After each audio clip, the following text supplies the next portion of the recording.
So hi, welcome back to Mountain Boys. Tonight we're going to be doing a pheasant tail variation on Fly of the Week, and I'm going to be doing it on a size 18 3x long Nymph hook. These work pretty well for stoneflies and stimulators, and I'm also just going to do my pheasant tail on it this evening. So go ahead and get it set up there. I'm going to use size 8/0 brown thread, so I'm using pretty fine brown thread, and this one will be pretty delicate on here. I'm going to have to be careful with the thread and bobbin.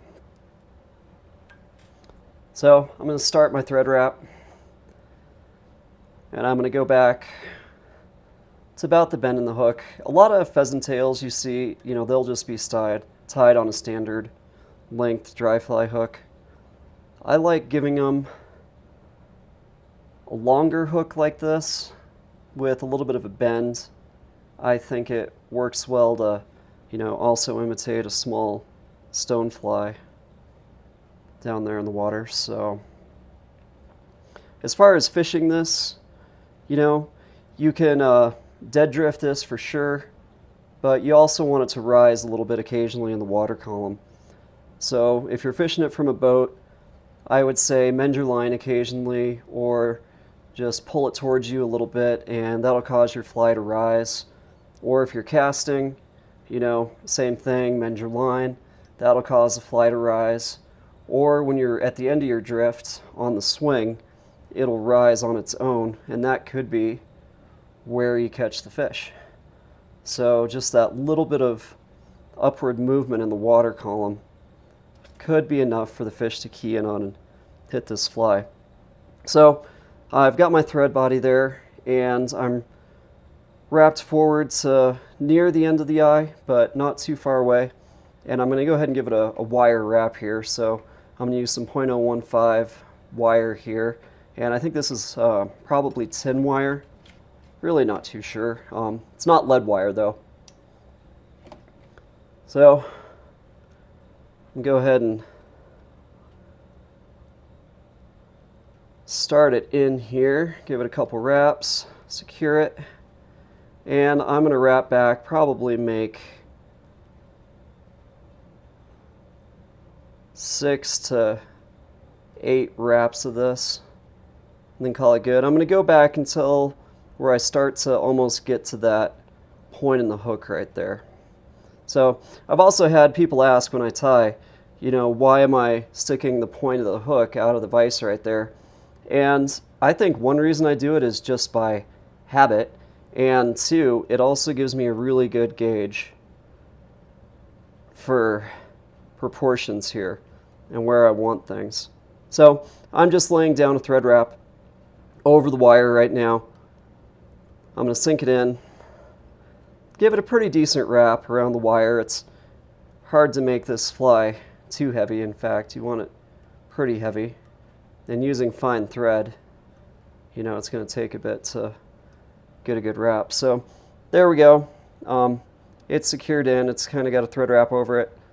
To break it, I'm just going to go ahead and helicopter that wire off of there.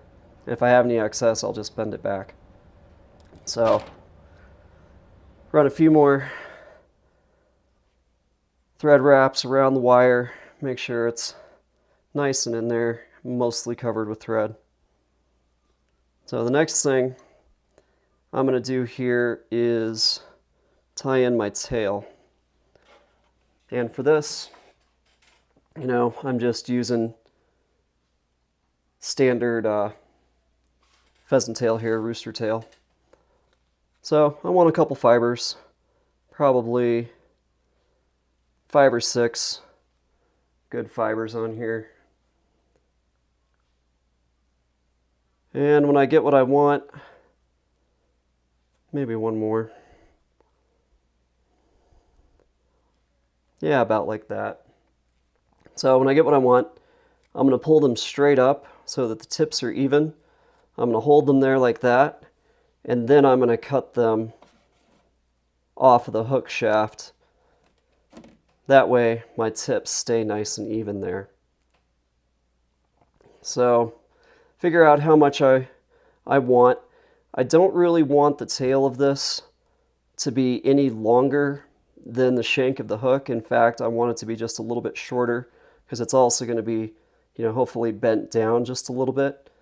So I'm going to reverse it with just a little bit longer than the length I need. I'm just going to put those tips right up to the eye, right there.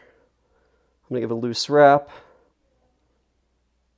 cinch up,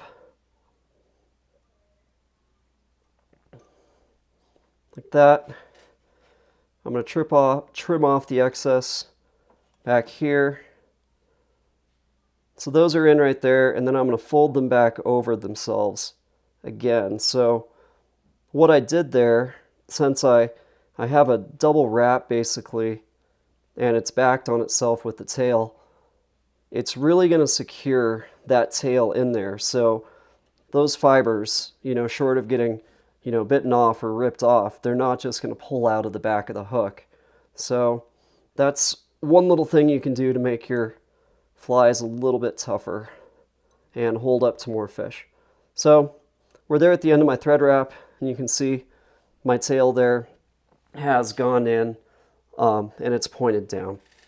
So my tail's done, and I forgot a critical step, maybe. No, not quite, I guess. So a traditional pheasant tail, you would wrap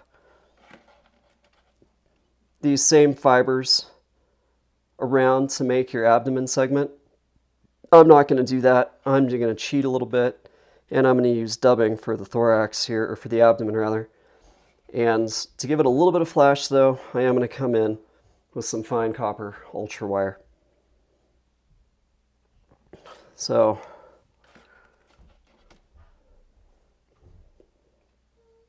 I'm going to go ahead and wrap forward again on that fly, right to about the end of the wire wrap from before. And there went my whip finisher.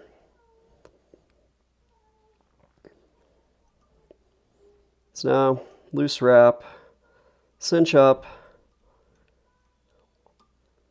and I'm going to wrap my wire in back even with my tail, and we're just going to let this sit.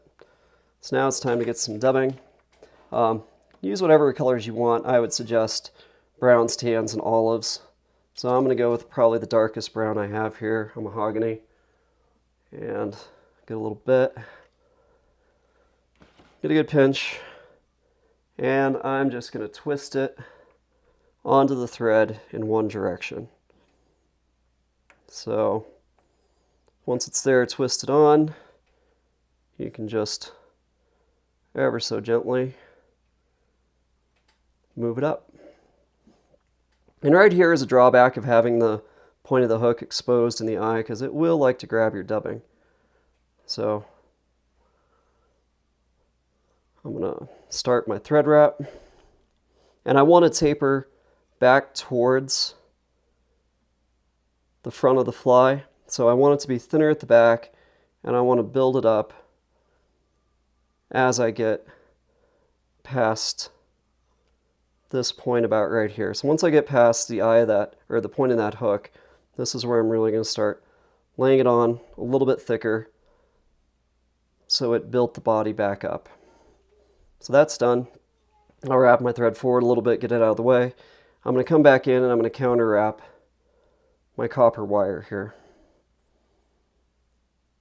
These don't have to be smally spaced wraps, just enough to give it some flash and color variation. So it's right there. I was reading that originally the pheasant tail was tied completely with pheasant tail fibers and just copper wire even instead of thread. So things have progressed, and this is a variation for sure. So again, get it where we want it. I might do one more wrap with that wire just so I'm sure it's far enough up on the abdomen there. That would be a hard mistake to come back and fix later. So yeah, I want one more wrap on the copper. And now I'm going to go ahead and tie it in. So again, you can just twist, helicopter your wire off of there, and it should break it. Just like that. A couple more wraps. Now you have some decisions to make on how you want to make your wing case here. Most of the time for this fly, I just like using a fiber wing case. So I've got that bunch of fibers that I had from before, from my tail, and I don't really care that my ends are trimmed up, because when I wrap these back to make the legs, I'm going to trim them to length anyway.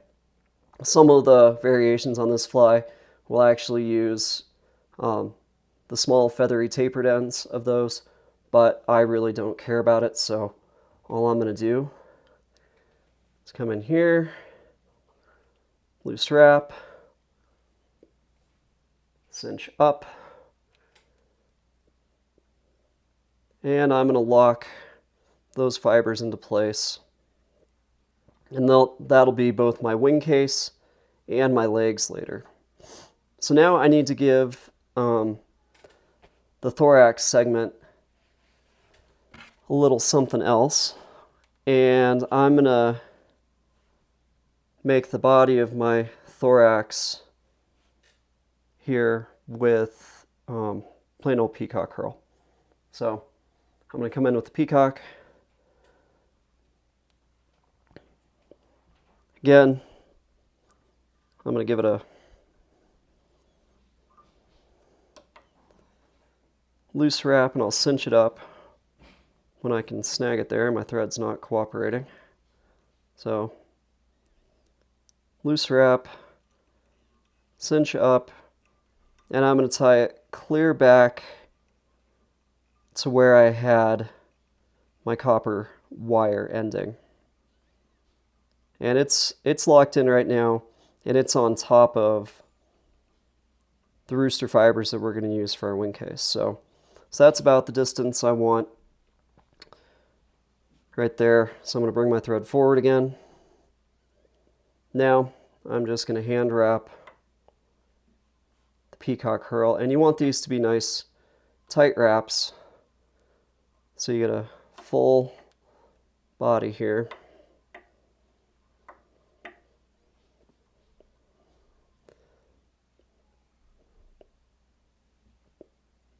So right there, I'm going to lock it in.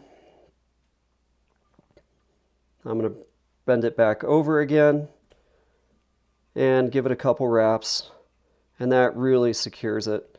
So again, there's no way for this to come undone and come unraveled unless you're going to cut the entire fly. So I'm going to snip, just push that hackle into the point of the scissors there. And now I'm ready for my wing case.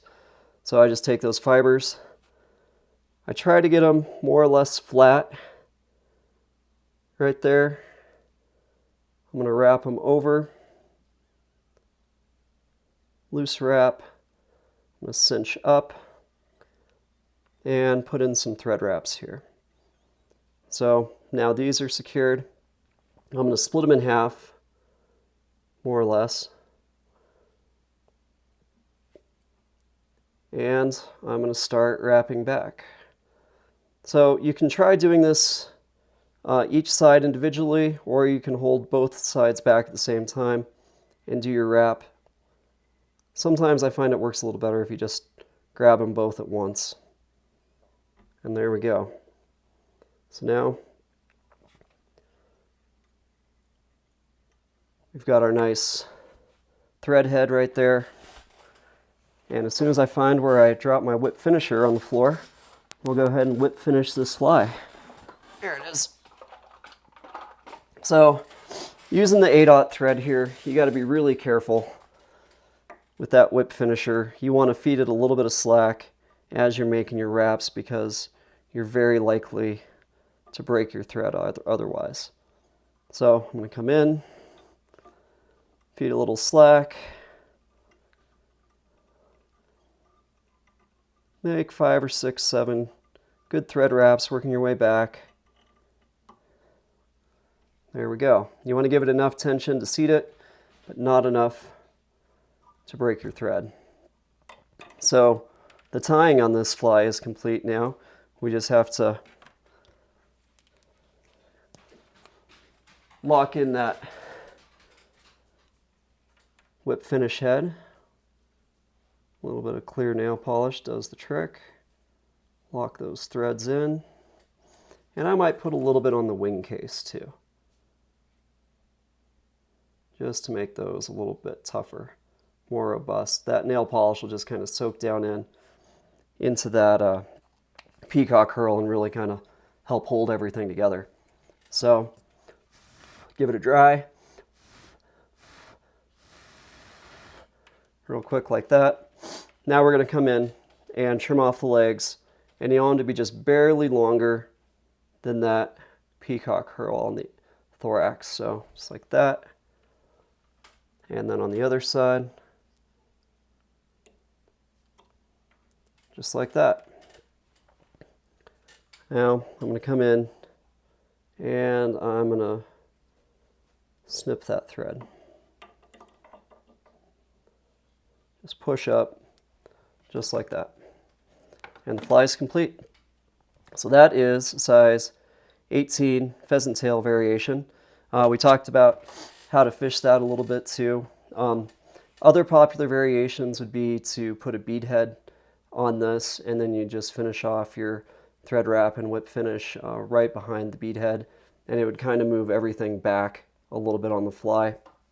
If you're going to use a bead head, I would suggest using a 2x or 3x long hook. Otherwise, things will just get way too scrunched together. So here, see if I can rotate this now so it's a little more visible. This is where I need my forceps. Where's my fishing pack?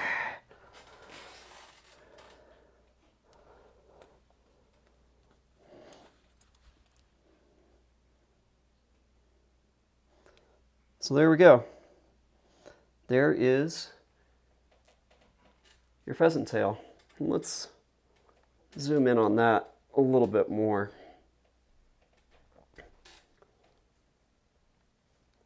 It won't let me do it in live mode. So I'm going to go ahead and clamp it, and I'm going to set the camera up to have a better zoom. So we're going to cut, and we'll be right back. So here we go. We're back, just to give you a better view of this fly as it's tied. So again, pheasant tail variation on a size 18 3x long nymph hook. So happy fishing. This is Mountain Boys. If you like what you've seen, go ahead and hit subscribe, and I will see you next time on Fly of the Week. Good night.